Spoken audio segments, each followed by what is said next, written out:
बाल गणेश की महिमा अनंत है। ऐसी बहुत सारी कथाएं हमको सुनने को मिलती हैं कि जिसमें गणेश जी हमें बड़ी बड़ी सीख दे देते हैं।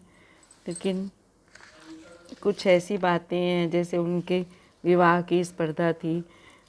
षडानन कार्तिकेय और गणेश में आपस में तो वैसे बहुत प्रेम प्यार था। दोनों मिलजुल कर साथ बाल क्रीड़ा करते, एक दूसरे के बिना रह नहीं पाते थे।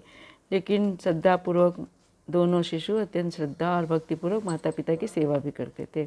इस कारण बालकों पर माता पिता का विशेष स्नेह होता था। धीरे धीरे दोनों बालक बड़े हो गए और विवाह के योग्य हो गए। माता पिता उनको वह देखकर विवाह संबंधी परामर्श भी करने लगे। स्कंद और गणेश दोनों शिव और शिवा समान रूप से प्राण प्रिय थे। दोनों को माता पिता बहुत प्यार करते थे। वे सोच रहे थे कि इन बालकों का किस तरह से विवाह किया जाए। तो एक दिन गणपति जी ने कहा, एक दिन ने कहा कि मेरा विवाह पहले कर दीजिए। तो कार्तिकेय ने कहा, नहीं, पहले मेरा विवाह कीजिए, मैं पहले विवाह करूँगा। बालकों की बातों को सुनकर महादेव ने और पार्वती जी ने कहा कि दोनों ने अपने पुत्रों को बुला करके, बालक, हमें तुम दोनों प्राण प्रिय हो, हमने विवाह के लिए एक शर्त रखी है। तुम दोनों में से जो इस शर्त को पूरा करेगा उसका विवाह सबसे पहले होगा। जो पहले शर्त को पूरा करेगा उसका विवाह पहले होगा। तो शर्त ये है कि तुम दोनों जो कोई भी संपूर्ण पृथ्वी की परिक्रमा करके पहले लौट आएगा उसका शीघ्र विवाह पहले होगा। माता पिता के वचन सुनकर मयूर वाहन कार्तिकेय संपूर्ण धरती की यथाशीघ्र परिक्रमा करने के लिए तत्क्षण मंदरगिरी पर्वत से निकल चुके। तुरंत विद्युत की गति से निकले वो, बहुत तेज गति से। अब परम बुद्धिमान मूषक वाहन लंबोदर वहीं खड़े रहे और सोचने लगे कि मैं क्या करूं, कहाँ जाऊं, मैं तो एक योजन भी नहीं चल सकता। फिर इस विशालतम पृथ्वी की परिक्रमा करके पहले कैसे लौट आऊँगा। बहुत देर तक मन में विचार करते रहे, बहुत देर तक सोचते रहे कि फिर उन्होंने मन मन में विचार किया और फिर उन्होंने कहा कि अपना कर्तव्य निश्चित किया और उन्होंने स्नान करके शुद्ध वस्त्र पहन लिया।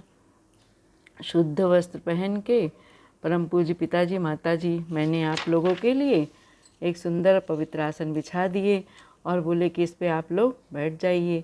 आप लोग कृपा के पूर्वक उस आसन पर मेरा मनोरथ पूर्ण करने के लिए बैठ जाइए। अब शंकर पार्वती समझ ही ना पाए कि ये किस लिए कह रहे हैं। अब जगत जननी जगदम्बा और आशुतोष भगवान आसन पर विराजमान हो गए। मूषक वाहन गणेश जी ने उन लोगों को श्रद्धा भक्तिपूर्वक पूजा की और मंगल आचरण चरण कमलों में बार बार दंडवत प्रणाम किया। फिर वे सरसमत माता पिता की भक्ति भाव से विभोर होकर परिक्रमा करने लगे और गणेश बार बार शिव और पार्वती के चरण युगलों में प्रणाम करते और उनकी परिक्रमा करते। इस प्रकार उन्होंने सर्वेश्वर महादेव एवं सर्वज्ञा माता पार्वती की 7 प्रदक्षिणाएं पूरी की और हाथ जोड़कर उनका स्तवन किया। फिर कहा कि आप लोग कृपापूर्वक मेरा मंगल प्रणय शीघ्र कर दीजिए। गजानन महाबुद्धिमान गणेश की प्रार्थना धर्माध्यक्ष वामदेव ने उत्तर दिया कि ऐसा नहीं हो सकता। तुम्हारा भाई सारी नदियों को, समुद्रों को, पर्वतों को और सारे बाग बगीचों, पृथ्वी की सारी कंदराओं को पृथ्वी की परिक्रमा करने गया है और आप भी जाओ और पृथ्वी की प्रदक्षिणा करके कार्तिकेय से पहले लौट आओ, तब आपका विवाह हो जाएगा। पवित्रम धर्ममूर्ति माता और पिताजी नियमपरायण लंबोदर कुपित होकर बोले कि मैंने संपूर्ण भूमंडल एक नहीं 7 प्रदक्षिणाएं कर ली। एक नहीं किया, मैंने 7 प्रदक्षिणाएं कर ली है। तो इस पर आश्चर्य व्यक्त करने लगे कि मेरे इतने बुद्धिमान गणेश, मतलब तुमने कैसे इस तरह परिक्रमा कर ली। तो उन्होंने कहा कि पिता और परम पावनीतम, मैंने आप लोगों की 7 परिक्रमा पूरी करके निश्चय है कि मैंने संपूर्ण 7 द्वीपों, संपूर्ण पूरी वसुंधरा, गिरि काननों का मैंने परिक्रमा कर ली। परम बुद्धिमान एवं ज्ञान मूर्ति महादेव ने लंबोदर ने निवेदन किया कि धर्म के संग्रहभूत वेदों और शास्त्रों के वचन सत्य हैं, असत्य हैं। मैं आपको बताता हूँ। तो महादेव के सामने उन्होंने प्रार्थना की, कहा कि जो पुत्र माता पिता की पूजा करके उनकी प्रदक्षिणा करता है उसे पृथ्वी परिक्रमा जनित फल सुलभ हो जाता है। जो माता पिता को घर पर छोड़कर तीर्थ यात्रा के लिए जाता है वह माता पिता की हत्या मिलने वाला पाप का भागी होता है, क्योंकि पुत्र के लिए माता पिता के चरण सरोज ही महान तीर्थ हैं। अन्य तीर्थ दूर जाने पर प्राप्त होते हैं, परंतु धर्म का साधनभूत यह तीर्थ तो पास में ही सुलभ है। पुत्र के लिए माता पिता और स्त्री के लिए पति सुलभ तीर्थों में से एक है।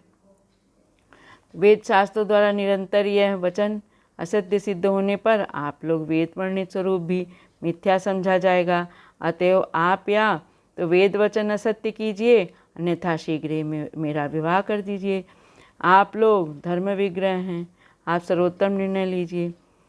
तो अपने माता पिता ने यथार्थभाषी और प्रतिभाशाली विलक्षण बुद्धि पार्वती नंदन के वचन सुनकर